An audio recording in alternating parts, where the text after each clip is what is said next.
ഈ വാക്സിൻ എടുത്തിട്ടും പേവിഷബാധയെ തുടർന്ന് 7 വയസ്സുകാരി ചികിത്സയില്ലാതാണ് മറ്റൊരു വാർത്ത. തിരുവനന്തപുരം SIT ആശുപത്രിയിലാണ് കൊല്ലം സ്വദേശിയായ പെൺകുട്ടിയെ ചികിത്സ തേടിയിരിക്കുന്നത്. കുട്ടിയെ കടിച്ച പട്ടി ചത്തെന്ന് വിളക്കുടി പഞ്ചായത്ത് പ്രസിഡന്റ് റജീന അറിയിച്ചു.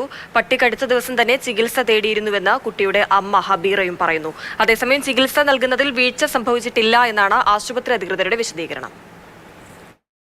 ഒരു റാബിസ് വാക്സിൻ എടുത്തുകൊണ്ട് നേരെ പുനലൂർ താലൂക്കിൽ കൊണ്ടുപോയി അവിടെ കാണിച്ച് ഇഞ്ചക്ഷൻ എടുത്തു.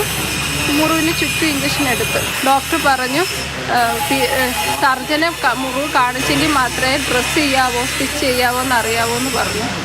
അപ്പം ഞങ്ങൾ അവിടുത്തെ സർജനെ കാണിച്ചപ്പോൾ ഡോക്ടർ പറഞ്ഞു എനിക്ക് കുട്ടികളെ നോക്കി പരിചയമില്ല, നിങ്ങൾ മെഡിക്കൽ കോളേജിൽ പോകാൻ പറഞ്ഞു.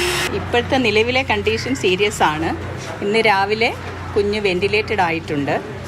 അപ്പോൾ അതിന് വേണ്ട സപ്പോർട്ടീവായിട്ടുള്ള എല്ലാ ചികിത്സയും നമ്മൾ കൃത്യമായി ചെയ്യുന്നുണ്ട്. നിങ്ങൾ ശ്രദ്ധിക്കേണ്ട ഒരു കാര്യം, ഇത്രയധികം ആൾക്കാർക്ക് നമ്മൾ വാക്സിൻ കൊടുക്കുന്നുണ്ട്. അപ്പം വാക്സിൻ ഇഫക്റ്റീവ് അല്ല എന്ന് നമുക്ക് ഒരിക്കലും പറയാൻ പറ്റില്ല. വാക്സിൻ ഇഫക്റ്റീവ് ആണ്. ഡോഗ് ബൈറ്റിൻ്റെ ഒരു സിവിയറിറ്റിയും ആ സമയത്തുണ്ടാകുന്ന വൈറസ് ട്രാൻസ്മിഷനും ഒക്കെ ഒരു കാരണമാകാം.